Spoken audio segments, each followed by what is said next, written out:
Okay, so this is a video review for Titan's Return Blurr, and Blurr was very influential on my Titan's Return collecting activity, but perhaps we'll cover that as we go through the review. So as you can see, he is a sort of futuristic space vehicle, heavily inspired by the G1 toy.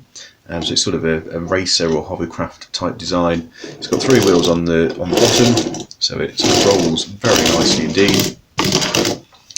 And it has a few other play features in this mode. So you can open the canopy and place a Titan Master inside.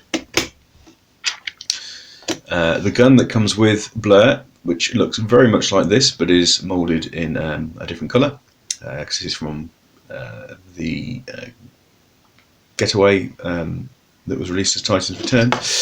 That can fit here to give you some armament. You've got other sort of 5mm ports around the place. And the reason I couldn't find my Blurr gun is because I picked up one of these reproduction or aftermarket blasters. I think this is from Non-F, and it's heavily inspired by the G1 rifle, but I sort of take their word for it because I never had Blurr as a child, and that clips in here and gives you armament. So I suppose you could be, could be very heavily armed for a racing car. Now, I really like vehicle mode. I think it's absolutely fantastic. There's loads of detail on it. I know that the Takara version looks a lot better in my opinion in terms of the colour scheme that they use, much more in keeping with the cartoon, whereas this is based on the toy colour scheme. But at the time that it was released, I wasn't very keen on it, and the reason for that, don't knock the camera, was that I had the United version of Blurr that had come out a few years ago, which was based on the IDW version of the character and transformed into a very smart sports car. It shared the mould with Drift, and that was really nice. So my approach to Titan's Return really was only to pick up characters that I hadn't already got.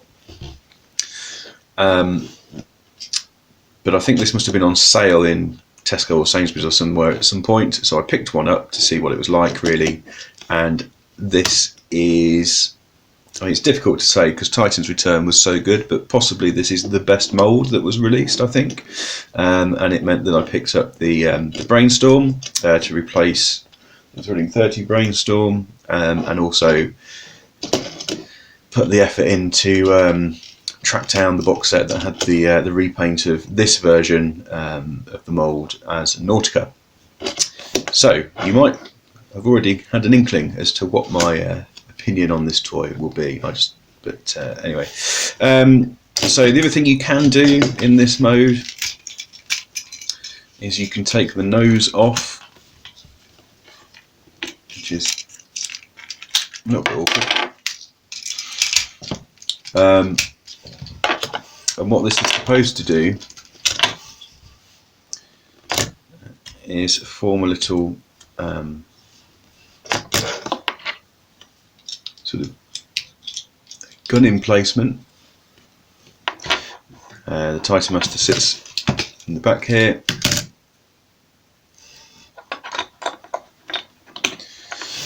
Which works okay.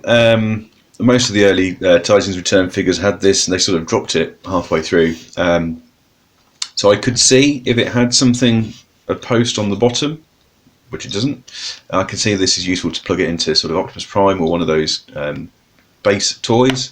But what it tells you to do on the instructions is to plug it into the side of the vehicle. Frankly, I suppose if you got two of them it wouldn't look too bad, but it looks a bit stupid really. Okay, so he comes with a Titan Master who unusually for Hasbro has some paint on the arms, and he is called Hyperfire. So sort of vaguely similar to Haywire, the Target Master that came with the re-release of the G1 toy. And it is a Titan Master, so he has a bit of movement on the arms. He can sort of sit down, and of course he folds in half to become a head, and a very nice head it is indeed. And unlike a lot of Titan Masters, this one has a bit of extra transformation, and you're supposed to pull up the top of the head there, the crest, to replicate that classic Blurr look, but I have to say it doesn't really stay there very often, and I think it looks perfectly fine collapsed. So just put that off to the side for a second, and let's come back to this. So what you want to do is pull the arms out to the side, what will become the arms. We want to flip it over, and you can pull out the what will become the lower legs and flip that down. Separate the legs.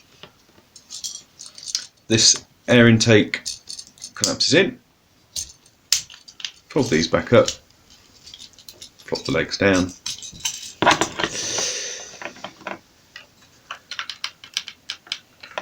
Come up to the top of the robot. So spin these sort of boosters around and collapse in. You didn't really want to do that at this point. It's a bit annoying. Come on. Stay there. Right, they click in. Then the back of the seat from the cockpit folds up to give a bit of detail and sort of partly cover that big gaping chasm in the chest, and then collapse the canopy back to form the chest. These flip round to expose the arms, or the hands rather, and then this section off the front of the vehicle, which is how the nose attaches, collapses down and round, fills that hole there, and again just closes off the back of the robot. Take your Titan Master and insert. Excuse the dust. Put that up, and pretty much there he is. So as I say, I think this is really a really smart robot. I love the fact that you've got these sort of faux boosters, because obviously the actual rockets are on the leg, but again sort of recreating that original G1 look. He's a fairly slender robot, but not to the point of ridiculousness. He's got just enough bulk to make him look sort of heroic, I would say. Not there's anything wrong with being slim and slender, and doesn't mean you can't be heroic, but it sort of has that sort of classic, almost like superhero proportions, big shoulders, well, big bottoms of the legs. You get a nice sort of natural A stance, which I think works really well. So he looks really smart.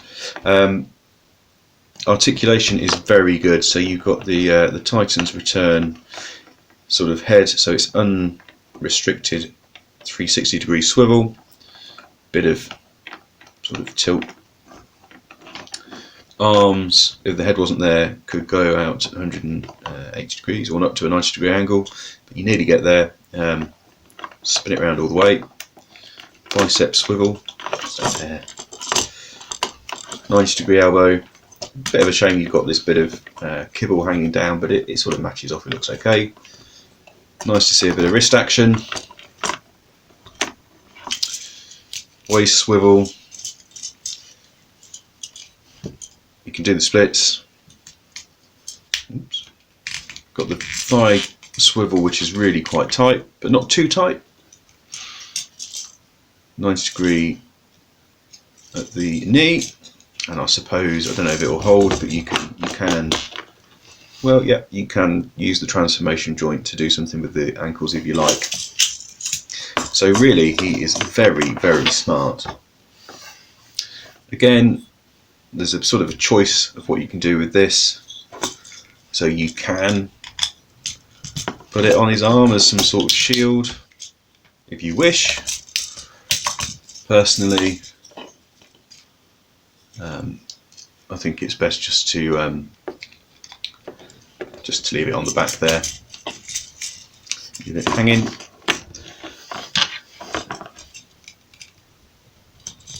Give him his weapon, or two in this case. And yeah, there he is. He's ready to go.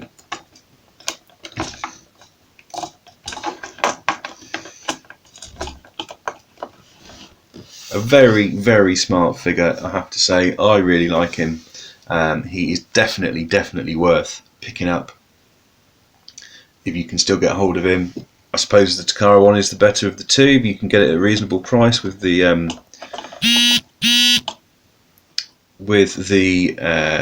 better colour scheme. But frankly, this looks really good in person. I'm sure you can get repro labels if you want to give him a bit more of a visual pop.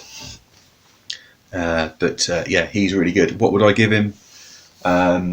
Out of 5, I would say, well, he's not perfect. Perhaps the Takara one is, and that might have got 5 out of 5. But he is definitely a 4 out of 5 figure. Thanks for tuning in to Hellhound's Transformers review. I hope you enjoyed this. If you did, and you want to see more of these, then by all means, click the subscribe button, and I'll be back next time, possibly with another Autobot. I just don't know.